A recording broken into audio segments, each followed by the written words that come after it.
Guys, I am 18 months postpartum. Yes, I am still breastfeeding.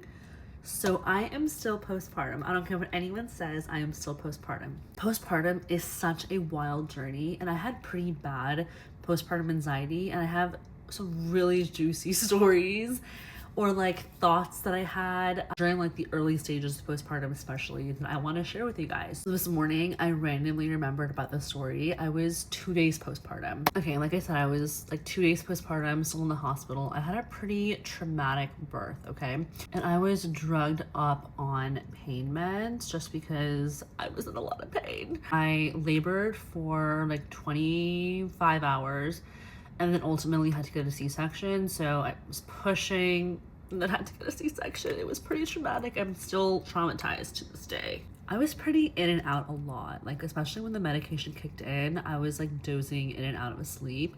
But obviously as a new mom, I'm like all over my baby. Like, where's my baby? Where's my baby? Where's my baby? Like, is she okay?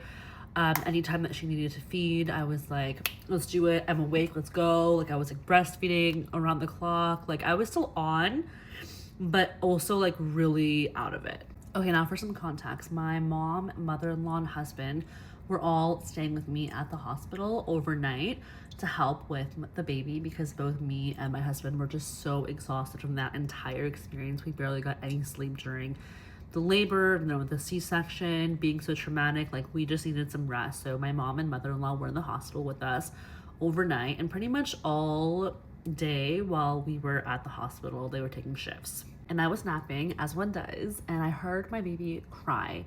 And to me, it felt like she was crying for a really long time. Again, I was like delulu, right? But I thought she was like crying for like 10 minutes. And I was like, what the fuck is happening right now? So I start yelling and I'm like, where's my baby? Where's my baby? Give me my baby right now. And guess who was holding her? My mother-in-law.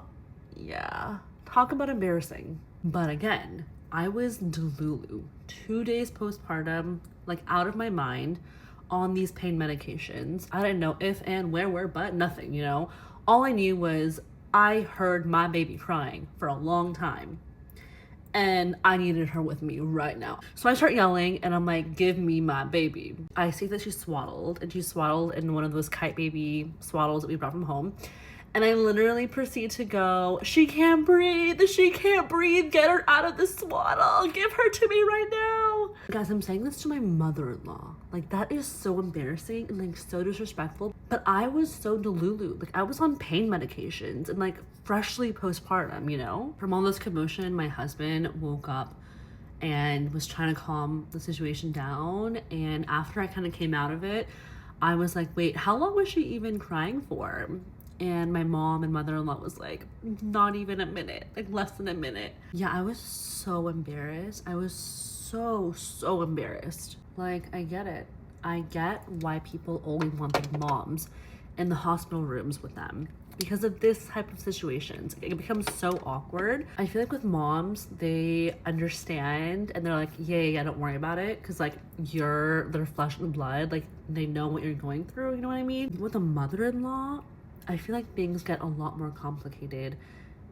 Even when you're going through like postpartum and you don't know what you're saying and you're so delulu, like it becomes more complicated because like they're not your mom. And if you say something weird like that, it can cause some like weird tension, and I hate that so much. So if you guys are in the thick of it right now or have postpartum anxiety or just postpartum generally, hopefully the story makes you laugh or makes you feel better. I have so many stories like this because I had pretty bad postpartum anxiety after I had my daughter. So if you guys want more stories, let me know because I have a lot of them.